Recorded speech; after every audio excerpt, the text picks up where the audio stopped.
बाबा जी की प्यारी साध संगत जी, राधा स्वामी जी। प्यारी साध संगत जी, आज की जो साखी है, ये साखी एक सच्ची रूहानी साखी है। ये साखी हमें बताती है कि सतगुरु कैसे अपने शिष्यों के अंग संग रहते हैं और हर मुसीबतों में उनकी संभाल करते हैं। साध संगत जी, ये साखी बटाला शहर के मौलवी साहब की आप बीती है। मौलवी साहब पर सतगुरु की कृपा कैसे हुई, ये बात उन्होंने अपने शब्दों में सुनाई है। साध संगत जी, साखी बड़ी ही प्यारी है, तो कृपया पूरा सुने जी। संगत जी, एक बार बटाला की एक मुसलमान महिला जिसका नाम बीबी हशमत था, कुछ सत्संगी बीबियों के साथ संयोगवश डेरे आई। कुछ दिन सत्संग सुना और जाते समय महाराज जी से नाम भी ले गई। नाम लेते समय जब उस बीबी ने बताया कि वो मुसलमान है, तो हुजूर ने पूछा, बीबी तेरे घर वाले तुझे परेशान तो नहीं करेंगे? उसने बड़ी दिलेरी से जवाब दिया, मैं तो रब का नाम ले रही हूँ। रब का नाम लेना कोई गुनाह तो नहीं है कि लोग मुझे परेशान करें। हुजूर उसके जवाब से बहुत खुश हुए और नाम प्रदान कर दिया। वो बीबी हिम्मत वाली और मेहनती थी। वापस घर आकर बड़ी लगन के साथ नियम पूर्वक भजन सुमिरन करने लगी। प्यारी साध संगत जी, असल में तो भजन और अभ्यास है भी मेहनती लोगों के काम। नाजुक मिजाज और दुर्बल व्यक्ति क्या भजन करेंगे? भजन तो मन को रोकना और जवानी की मौत मरना है। बीबी हशमत ने खूब मेहनत की। उसने अपने घर में मांस मछली बनाने से इनकार कर दिया। सतगुरु की कृपा से उसके पति ने भी कोई खास ऐतराज ना किया और घर में शांति बनी रही। जिस बाग में हशमत बीबी का पति काम करता था, वहां एक मौलवी साहब रहा करते थे। एक दिन पूछने लगे कि बहुत दिन से हशमत बीबी को नहीं देखा, वो राजी तो है ना? पति ने जवाब दिया कि वो राजी है और अब दिन रात अल्लाह की इबादत में लगी रहती है। बातचीत में मौलवी साहब को पता चला कि वो मांस और अंडा नहीं खाती और उसने एक सिख महात्मा को अपना गुरु बना लिया है। मौलवी और पंडित तो शरीयत और कर्मकांड के कैदी होते हैं, वे भला इस बात को कैसे बर्दाश्त करते? तो मौलवी साहब ने उसके पति के कान भरने शुरू कर दिए। धीरे धीरे उसके दिल पर मौलवी साहब की बातों का असर होने लगा। घर में अशांति पैदा हो गई और हशमत बीबी को घर वाले परेशान करने लगे। कुछ दिन बाद बात यहाँ तक बिगड़ गई कि मौलवी साहब ने कह दिया कि इन दोनों का निकाह ही कायम नहीं रह सकता और हशमत बीबी के पति को चाहिए कि उसे तलाक देकर घर से निकाल दे। हशमत बीबी बाल बच्चों वाली प्रौढ़ स्त्री, करे तो क्या करे और जाए तो कहाँ जाए। बहुत दुखी और परेशान होकर गुरु के पास आई और आंसुओं से भरी आंखों के साथ हुजूर को सारा हाल सुना दिया। हुजूर ने उसे दिलासा दिया और फरमाया, कोई बात नहीं, भजन सुमिरन करती रहो, पति को मिठास से समझाने की कोशिश करो और उनके कहने के अनुसार काम करती रहो। हशमत बीबी वापस घर आ गई। आगे का वृतांत मौलवी साहब के शब्दों में दिया जाता है, जैसा कि उन्होंने खुद सुनाया था।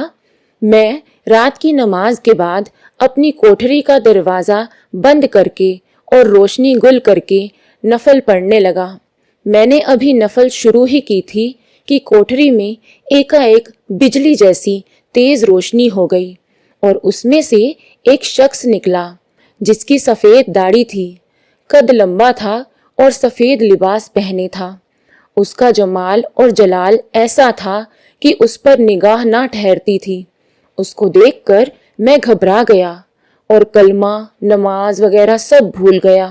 मैंने डरते हुए उनसे हाथ जोड़कर अर्ज की, साहब आप कौन हैं और क्या चाहते हैं? मैंने आपका क्या बिगाड़ा है? उस बुजुर्ग ने जवाब दिया, तू खुदा के अजीज बंदों को परेशान करता है। सुबह होते ही हशमत बीबी और उसके खाविंद के पास जाकर उनसे माफी मांगो। अपनी गलती को स्वीकार करो और उन दोनों के साथ हमारे पास पहुंचो। इतना कहकर वे बुजुर्ग गायब हो गए। मेरे दिल पर अजीब हैरानी और डर छा गया। नींद गायब हो गई। उस बुजुर्ग की सूरत आंखों के सामने घूमती रही।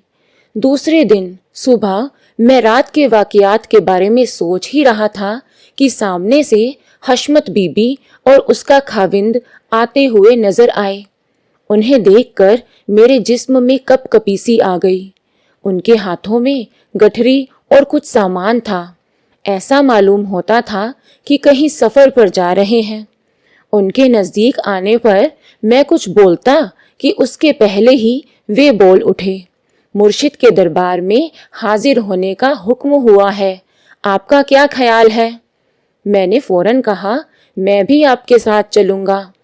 मेरे इस जवाब से उनको जरा भी हैरानी ना हुई, बल्कि हशमत बीबी ने मुस्कुराते हुए कहा, मुर्शिद का ऐसा ही हुक्म था। मेरे दिल में ख्याल आया कि शायद रात के वाकयात का इन्हें पता है। मैं उसका जिक्र करने लगा कि हशमत ने कहा, रात को मुर्शिद मेहरबान का दीदार हासिल हुआ था। उन्होंने फरमाया है कि मौलवी साहब को साथ लेकर हमारे पास आओ। हमने मौलवी साहब को समझा दिया है। अभी हम डेरे से कुछ फासले पर ही थे कि हुजूर महाराज सत्संगियों के साथ आते हुए दिखाई दिए। उनकी ओर देखा तो देखता ही रह गया। वही सफेद दाढ़ी, लंबा कद और सफेद लिबास था। पास आने पर मुझे देखकर जरा सा मुस्कुराए और फरमाया, मौलवी साहब आप आ गए, बहुत अच्छा किया।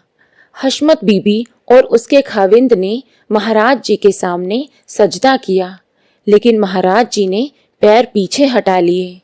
मैं किसी इंसान का सजदा करना धर्म के खिलाफ मानता था, लेकिन उस वक्त मैं अपने आप को भूल चुका था और उस फकीर का रोब भी कुछ ऐसा था कि मेरा सिर खुद ब खुद झुक गया। हैरानी की बात यह थी कि हुजूर ने भी अपने कदम भी परे ना किए। मेरे सिर का कदम मुबारक को छूना था कि मुझे अपने आप का होश ही ना रहा। एक ना बयान की जा सकने वाली खुशी दिल पर छा गई। हुजूर ने फौरन अपने हाथों से मेरा सिर ऊपर कर दिया, लेकिन मेरा दिल चाहता था कि उन कदमों में लिपट जाऊं। हुजूर ने मुझे एक मुसलमान सत्संगी मियाँ चिराग दीन के हवाले कर दिया और कहा, ये हमारे पुराने वाकिफ हैं, इनका अच्छी तरह ख्याल रखना। मगर मेरा अब ख्याल क्या रखना था। मैं तो मियाँ चिराग दीन की कोठी में पहुंचते ही चारपाई पर लेट गया। किसी से बात करने को जी ना चाहता था। दूसरे दिन मुर्शिद ने हमें नाम बख्शा और 14 लोगों का हाल प्रकट कर दिया, हकीकत के रास्ते पर लगा दिया। समझते क्या थे और असलियत क्या निकली। फिर अब तो आपके सामने भला चंगा बैठा हूँ। बस अब तो मुर्शिद ही सब कुछ हैं, उनके अलावा और कुछ नहीं।